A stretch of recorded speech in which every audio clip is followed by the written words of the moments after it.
And ఎప్పుడైనా మీరు అనుకున్నారా సార్, అంటే వేరే జాబ్ చేసేటప్పుడు నేను ఇండస్ట్రీకి రావాలి ఎప్పుడైనా అనుకున్నారా? నేను మొదటి నుంచి ఉన్నది కదా నాకు. ఓకే, ఎప్పటి నుంచో ఉందా నాకు ఇంట్రెస్ట్? తెలిసినప్పటి నుంచే నేను నటుడిని అనేటువంటి కోరిక. కాకపోతే ఎప్పుడు నేను ఎప్పుడు ఒక ప్రఖ్యాత నటుడిని అవుతాననేటువంటి ఆ సమయం కోసం వేచి చూశానే తప్ప నేను డెఫినెట్గా నేను సినిమా రంగంలోకి రావాల్సిందే అని అనుకున్నాను, రావాలి అని అనుకున్నాను. కొన్ని సందర్భాల్లో అబ్బో సినిమా రంగం మనకు కోరిక ఉంది కానీ అది సాధ్యమయ్యే పని కాదులే అని కూడా అనుకున్న పరిస్థితి ఉన్నది. అందువల్ల రిటైర్మెంట్ అయిన తర్వాత నేను సీరియల్స్ వైపు వెళ్ళాను. సినిమాల్లో మనకు తెలిసిన వ్యక్తులు ఎవరు లేరు, ఈ చెప్పిన విషయమే మళ్ళీ మళ్ళీ చెప్తున్నాను. ఎవరి సపోర్ట్ లేకుండా, ఏ పరిచయాలు లేకుండా, అంత పెద్ద సముద్రంలో, అంత పెద్ద పరిశ్రమలో కాదేమో అనిపించి సీరియల్స్లో అయితే సరే ఏదో చిన్న చిన్న పాత్రలు వస్తుంటాయి కదా, మనకు కావాల్సింది ఏంటి, తెర మీద కనపడటమే కదా, పెద్ద తెర అయితేమి, బుల్లి తెర అయితేమి, వెండి తెర అయితేమి అనుకొని ఆ విధంగా సీరియల్స్ వైపు వెళ్ళాను. సీరియల్స్ చేస్తుంటే నాలో కొంతమంది ఉన్నటువంటి విషయాన్ని గ్రహించి సలహా ఇచ్చారు, సార్ మీరు సినిమాలకు ట్రై చేసుకోండి, మంచి అవకాశాలు వస్తే మీకు మంచి ఫ్యూచర్ ఉంటుంది సార్ అనటం వల్ల కొంచెం ధైర్యం వచ్చి అప్పుడు సినిమాల వైపు ప్రయాణం మొదలుపెట్టాను. నా అదృష్టవశాత్తు మంచి సినిమాలు వచ్చాయి. అడపదడప బిగినింగ్లో చిన్న వేషాలు వేసినా, అంటే మనకి ఎంట్రీ దొరకాలి కదా, ముందు ప్రవేశ ద్వారం దొరికితే ప్రవేశంలోకి వస్తే లోపల ఏముంది, ఎలా ఉంది, బాగుందా లేదా అనేది మనం అర్థం చేసుకోవచ్చు. అందువల్ల నేను కొన్ని 3-4 సినిమాలకి ఒక గుంపులో కంపెనీ ఆర్టిస్ట్గా వెళ్ళి అబ్జర్వ్ చేశాను. నాకు నమ్మకం ఏర్పడింది, ధైర్యం వచ్చింది. ఆగడు సినిమాలో ఉన్నట్టున్నారు సార్ మీరు? ఆగడులో ఉన్నాను, బ్రహ్మోత్సవంలో ఉన్నాను, రంగస్థలంలో ఉన్నాను. ఇవన్నీ కూడా గుంపులో వేశాలే. నాకు డైలాగ్ ఉండదు, నిలబడే అవకాశం కూడా ఉండదు కొన్ని సందర్భాల్లో. ఆ విధంగా నేను 4 సినిమాలు చేశాను. ఆ తర్వాత నేను ఈ 4 సినిమాలు చేసిన క్రమంలో ఆ 4 సినిమాలు కూడా వెంటనే నేను రాలేదు, చాలా వెయిటింగ్ చేయాల్సి వచ్చింది.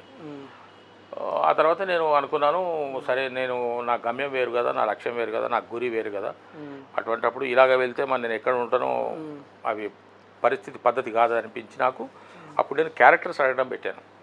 సార్ క్యారెక్టర్ ఇవ్వండి సార్, ఒక డైలాగ్ ఇవ్వండి సార్, డైలాగ్ చాలా ఇంపార్టెన్స్ ఉంటుంది అన్నది నాకు అర్థమైంది. ఒక డైలాగ్ అనేది ఎందుకు సార్, నేను అడిగాను కొంతమందిని, ఎందుకు సార్ డైలాగ్ కావాలని మేము మిత్రులు ఒక 5-6 కలిసి ఏదైనా ఆఫీస్కి వెళ్తే దాంట్లో చాలా సీనియర్స్ ఉండేవాళ్ళు, ఈ వేషాల కోసం తిరిగే ప్రయత్నాలు సీనియర్స్ ఉండేవాళ్ళు. వాళ్ళకు కొంతమంది కో డైరెక్టర్లు, అసోసియేట్ డైరెక్టర్లు, కొంతమంది డైరెక్టర్లు కూడా తెలిసిన వాళ్ళు కొంతమంది ఉంటే వాళ్ళని రిక్వెస్ట్ చేసుకునేవాళ్ళు.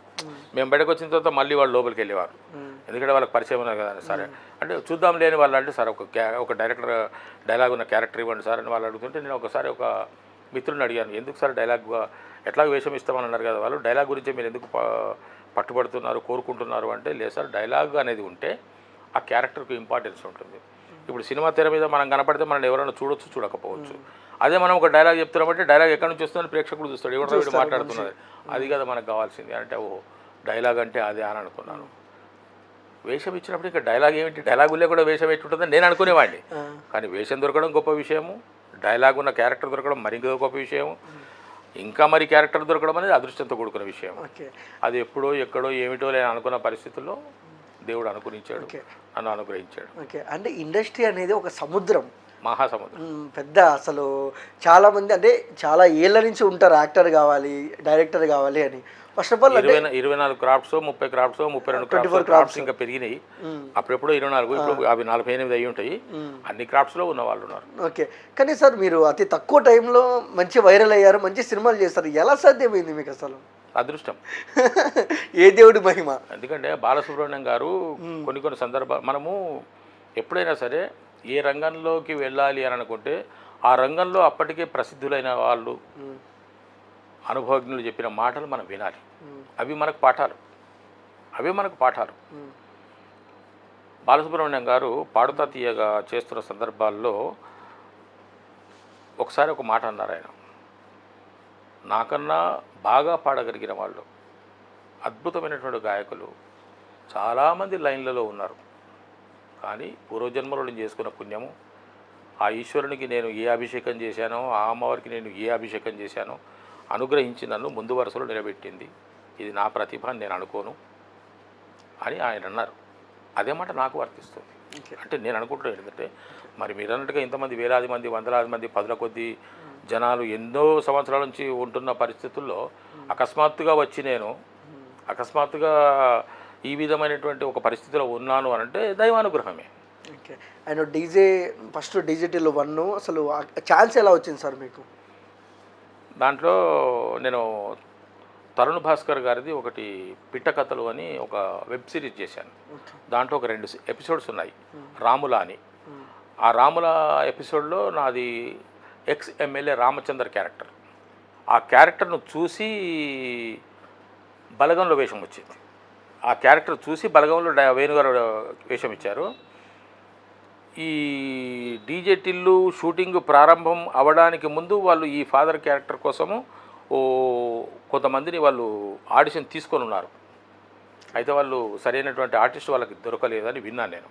ఆ తర్వాత ఆ యూనిట్ వాళ్ళు తరుణ్ భాస్కర్ గారిని సంప్రదించి, సార్ మీరు తెలంగాణ స్లాంగ్లో సినిమాలు తీస్తున్నారు, హిట్లు ఇస్తున్నారు, మీకు తెలిసిన ఆర్టిస్ట్ ఎవరైనా ఒక మేల్ ఆర్టిస్టు ఫాదర్ క్యారెక్టర్కు సూట్ అయ్యే వాళ్ళు ఎవరైనా ఉంటే సజెస్ట్ చేయండి సార్ అని చెప్పేసి అంటే తరుణ్ భాస్కర్ గారు, దేవుడు వరం ఇస్తే డైరెక్ట్ ఇవ్వడు, ఒక మనిషి ద్వారా, ఒక దూత ద్వారా, ఒక పరిస్థితి అట్లా కనిపించి పంపిస్తారు. తరుణ్ భాస్కర్ గారు నా పేరు చెప్పారు.